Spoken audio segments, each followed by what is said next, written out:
Suara saya ada, teman-teman terdengar? Kok tidak ada suaranya ya?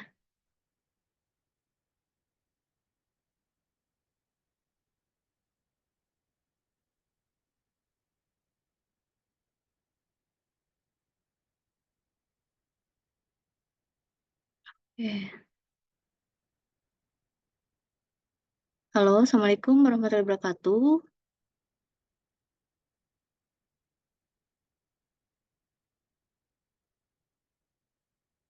Nggak ada.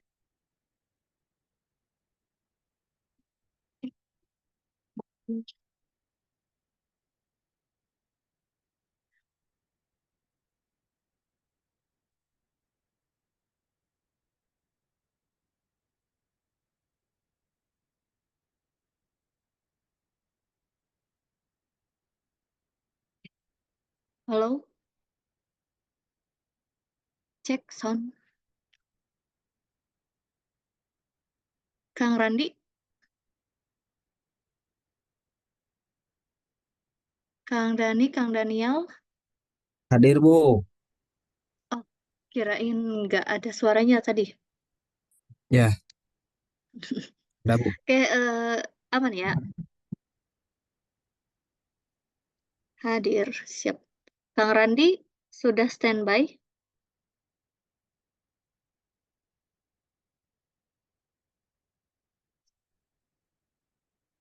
Oke.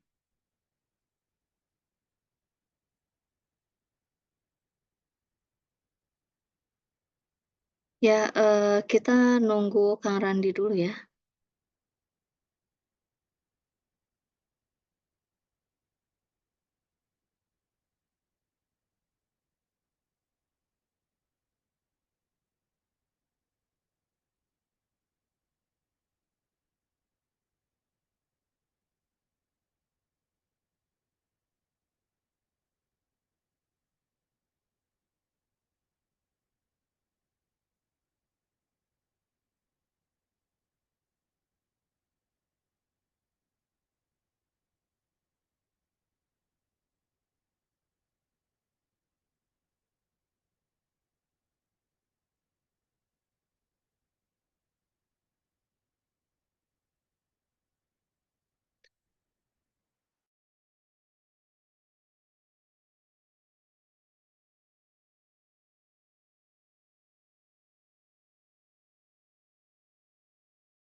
Oke, sudah tampil screen-nya. Kang Randi udah siap?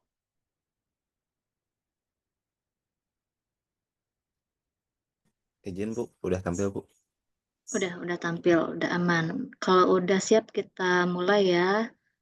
Bismillahirrahmanirrahim. Assalamualaikum warahmatullahi wabarakatuh. Waalaikumsalam warahmatullahi wabarakatuh. Selamat sore, semoga masih semangat dan sehat selalu ya teman-teman semuanya. Hari ini kita akan sama-sama menyimak ya eh, presentasi terakhir dari tugas mandiri. Hari ini akan membahas tentang produksi bersih. Ya, yang akan disampaikan oleh Kang Randi Dwi Tarliono. Ternyata lumayan susah juga namanya ya. Kang Randi Dwi Tarliono. Ya, dipersilahkan kepada Kang Randi untuk sharing ya, sharing hasil pengumpulan informasinya tentang produksi bersih. Oke, terima kasih Bu. Eh, Sebelumnya terima kasih juga buat teman-teman yang udah dapat hadir dalam pertemuan kali ini. Alangkah baiknya kita berdoa dulu kali ya Bu. Ya, eh, baik, bisa dipimpin oleh saya aja. Sebelum mulai, alangkah baik kita berdoa terlebih dahulu. Berdoa dipersilahkan.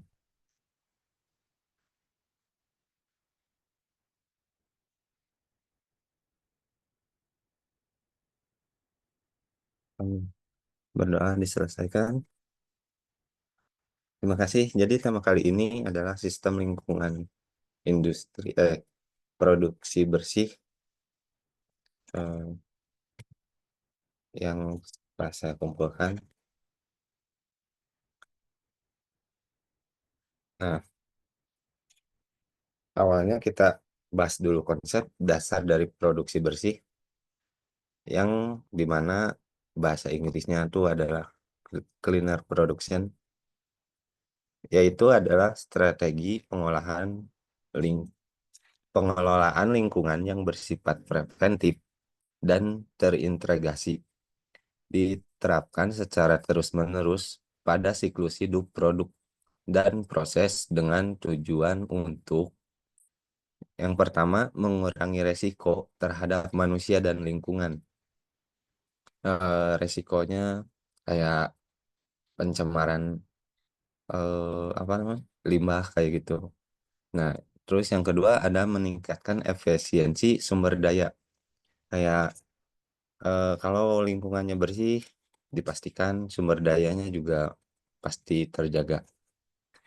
Lalu di sini ada poin-poin kunci konsep dasar produksi bersih, yaitu pendekatan preventif atau fokus utama dalam pendekatan preventif itu adalah mencegah timbulnya limbah polusi sumbernya, bukan sekadar mengelola atau mengubah limbah yang sudah terbentuk. Ini berarti melihat ke hulu proses produksi. Yang kedua ada integrasi. Produksi bersih tidak hanya terbatas pada aspek lingkungan, tetapi juga mempertimbangkan aspek ekonomi, sosial, dan teknis secara terpadu. Tujuannya adalah mencapai solusi yang saling menguntungkan. Yang ketiga, berkesinambungan. Produksi bersih juga bukanlah proyek sesaat, melainkan sebuah perjalanan berkelanjutan untuk terus mencari dan menerapkan perbaikan. Lalu ada yang keempat, itu siklus hidup produk, yang dimana mempertimbangkan dampak lingkungan dari seluruh seluruh tahapan siklus hidup produk, mulai dari ekstraksi bahan baku, desain, produksi, distribusi, penggunaan hingga akhir masa pakai. Lalu ada hierarki pengelolaan limbah, yaitu produksi bersih mengedepankan hierarki pengelolaan limbahnya. Terus, nah, di sini sebagaimana yang telah eh,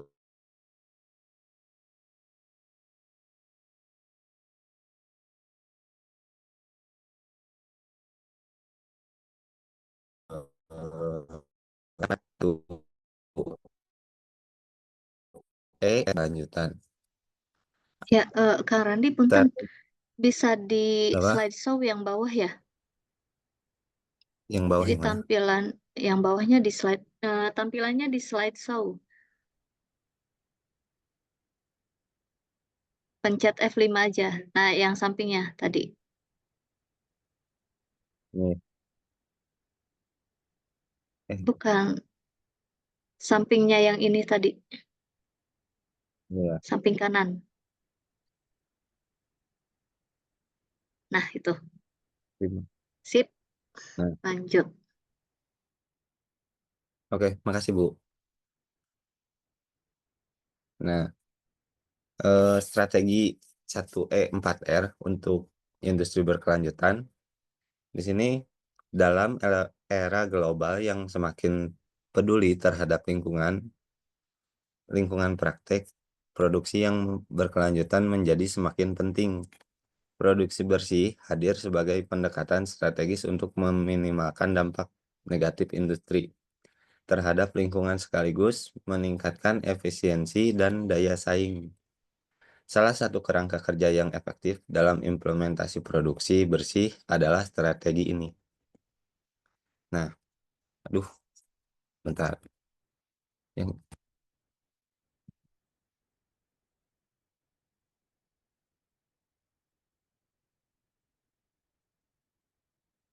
prinsip dan manfaat produksi bersih dengan strategi 1E 4R, yaitu yang pertama ada eliminated atau menghilangkan.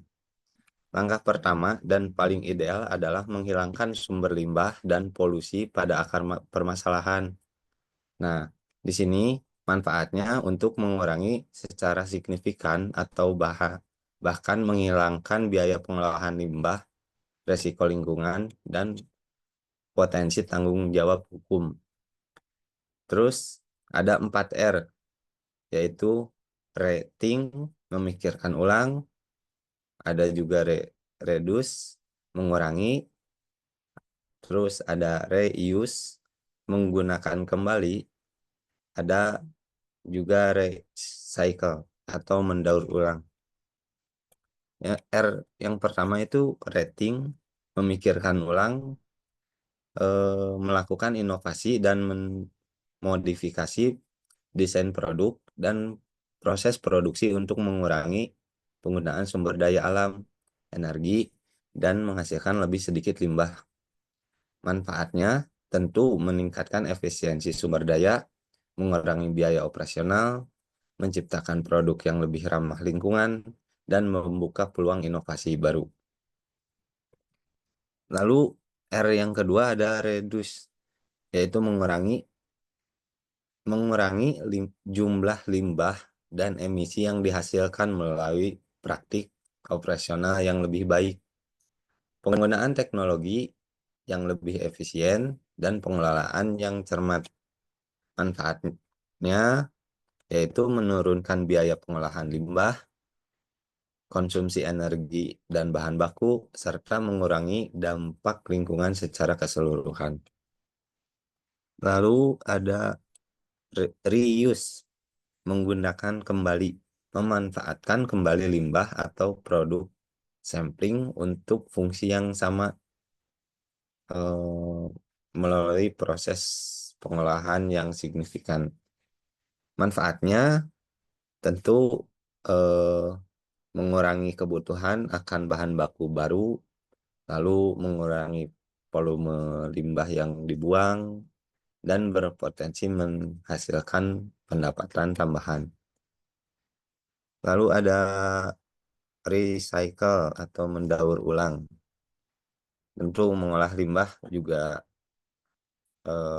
akan mengurangi ketergantungan pada sumber daya alam primer, mengurangi volume limbah tentunya, dan menciptakan nilai ekonomi dari limbah.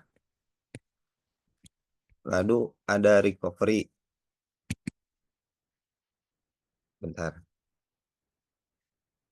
Recovery yaitu memulihkan kembali energi atau material berharga dari limbah yang tidak dapat dihindari, digunakan kembali atau didaur ulang. Contohnya adalah pemanfaatan panas limbah atau ekstraksi logam berharga dari abu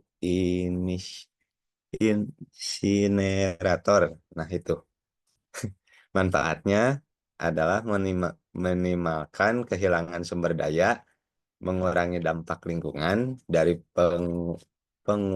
pembuangan limbah, dan berpotensi menghilangkan energi atau material yang berguna. Lalu di sini ada tujuan 1E5R, yaitu setelah yang dibahas tadi ada minimalisasi limbah dan emisi, yaitu mengurangi volume dan toksisitas limbah padat, cair, dan gas, serta emisi ke udara. Lalu ada efisiensi penggunaan sumber daya, yang dimana itu dapat mengurangi penggunaan bahan baku, air, dan energi per unit produk. Lalu ada pengurangan resiko, mengurangi resiko kecelakaan kerja, bahan-bahan kimia, dan dampak lingkungan. Selanjutnya ada peningkatan daya saing melalui efisiensi biaya, inovasi produk, dan citra perusahaan yang lebih baik. Nah, pelaksanaan produksi bersih dalam industri memerlukan pendekatan yang sistematis dan melibatkan seluruh aspek operasional perusahaan. Tahapan pelaksanaan produksi bersih ada beberapa tahap, yaitu pertama pembentukan komitmen dan kebijakan, yang kedua ada pembentukan tim produksi bersih, yang ketiga ada asesmen dan analisis, yang keempat ada identifikasi dan evaluasi opsi produksi bersih, yang kelima ada implementasi opsi yang dipilih, yang keenam ada pemantauan dan pengukuran kinerja, yang ketujuh ada evaluasi dan perbaikan berkelanjutan.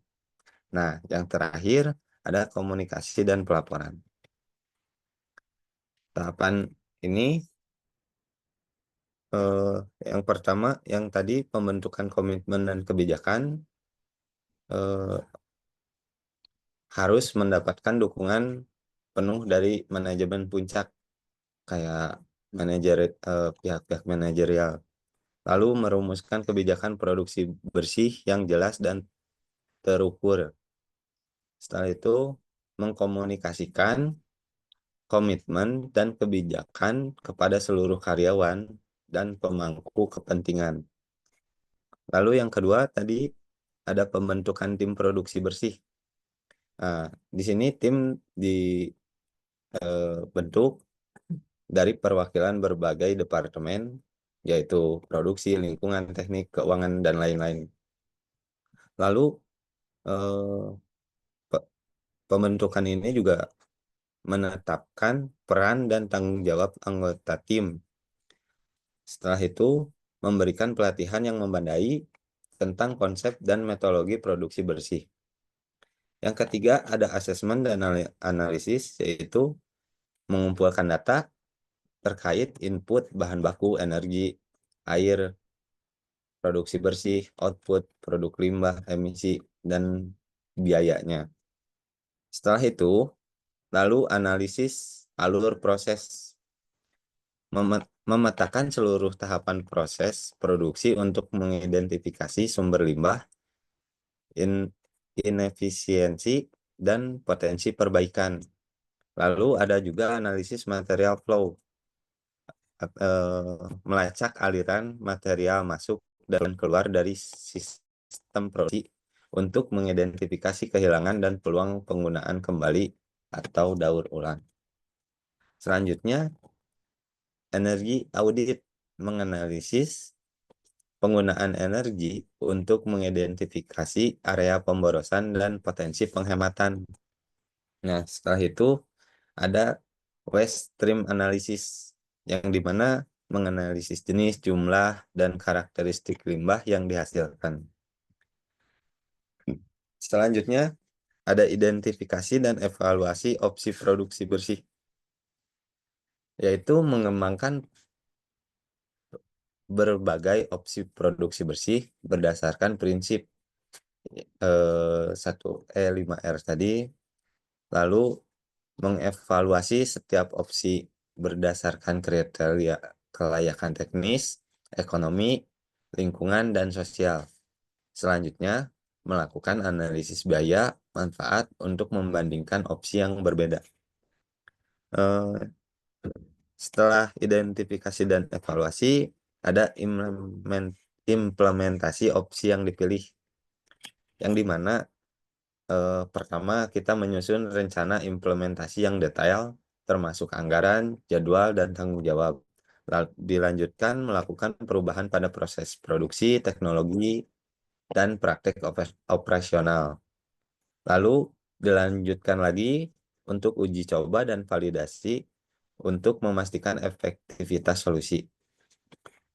Selanjutnya, memberikan pelatihan kepada karyawan terkait perubahan yang telah dilakukan.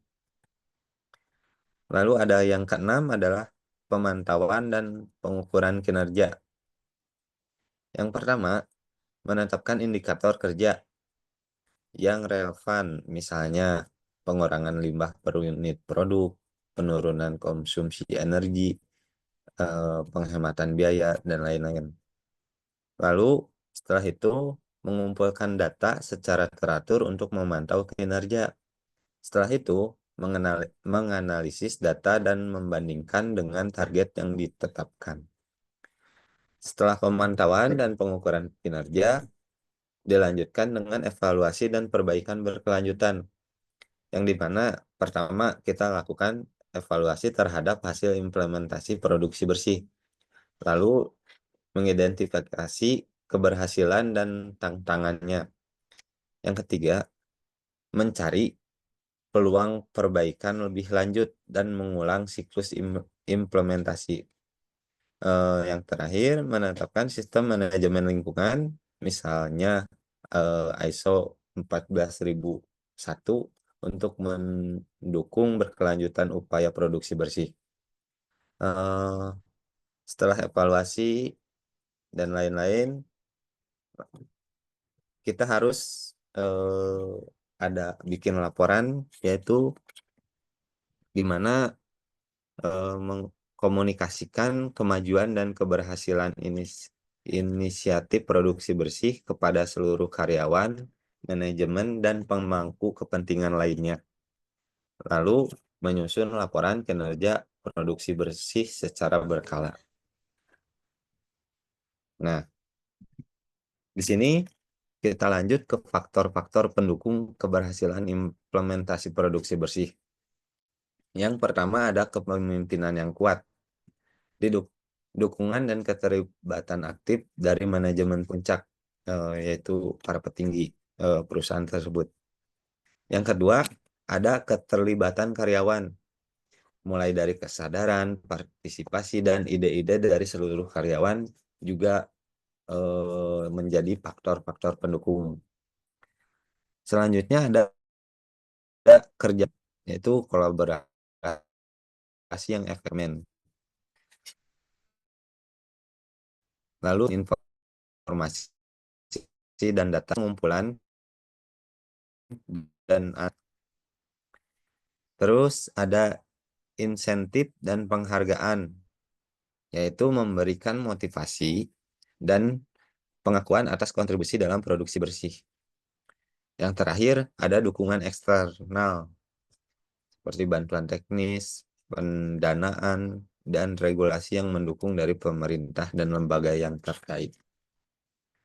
Kesimpulannya adalah produksi bersih dengan strategi 1E4R bukan hanya merupakan kewajiban moral dan lingkungan, tetapi juga merupakan peluang strategi bagi industri untuk meningkatkan efisiensi, mengurangi biaya, dan membangun citra yang positif.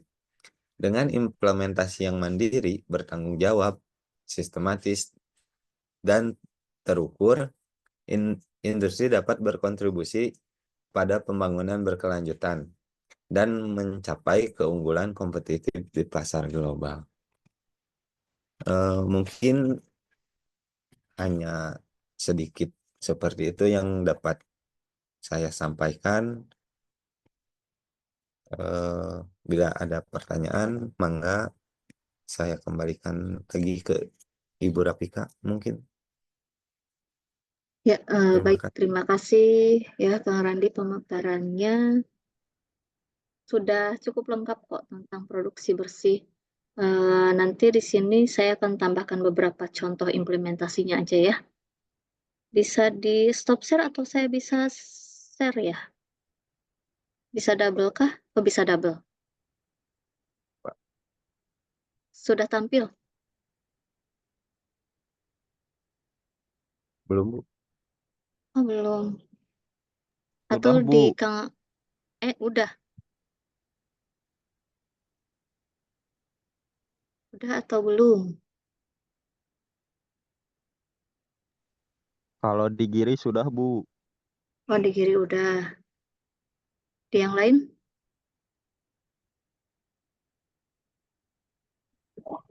Kalau saya juga udah, Bu.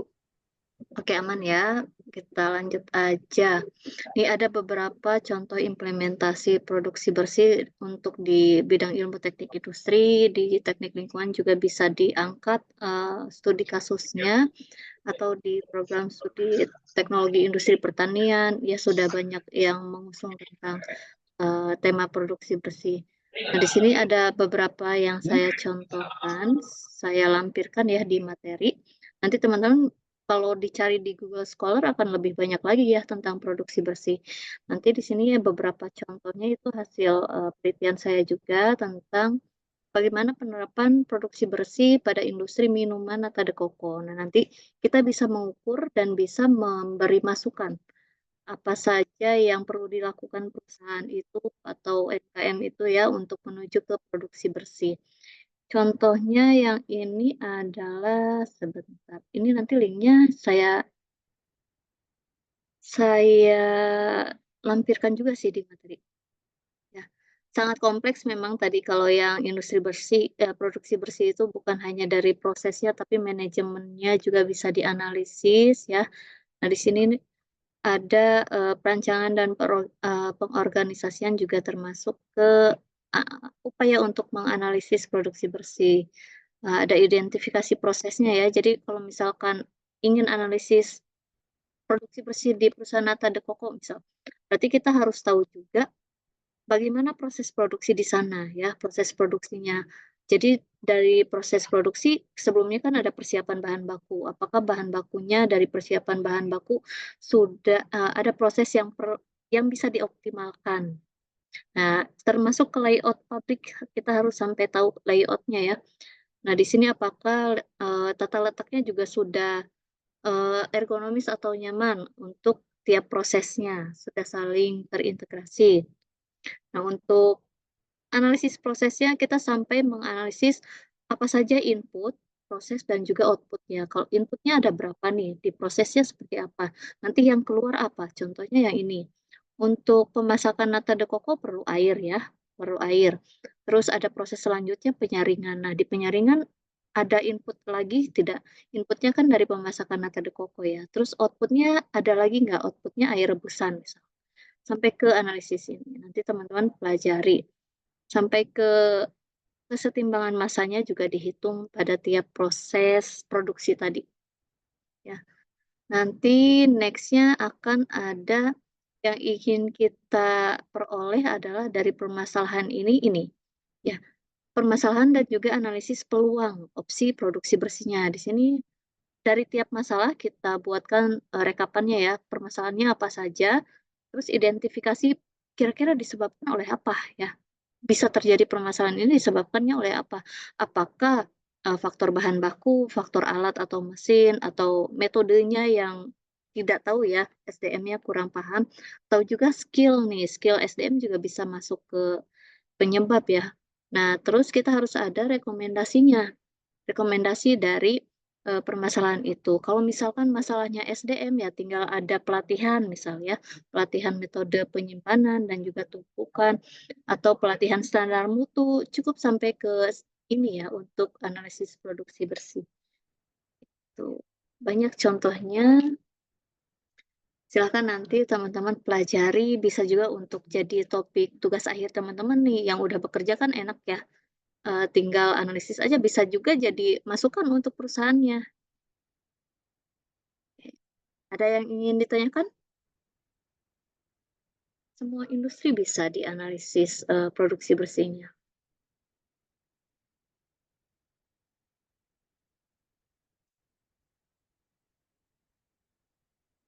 Aman ya? Sudah lengkap kayaknya. Materinya dari Kang Randi juga udah lengkap. Tadi cuma ditambahkan beberapa contoh penerapannya aja. Kita semua bisa juga sih melaksanakan produksi bersih. Oke, kalau tidak ada, aman? Aman, Bu. Aman ya. Ada dong yang TA-nya tentang produksi bersih ya. Jadi ya lumayan lah, nanti bisa masukkan juga di tempat kerja teman-teman atau apalah ya analisisnya. Ya, terima kasih teman-teman semuanya.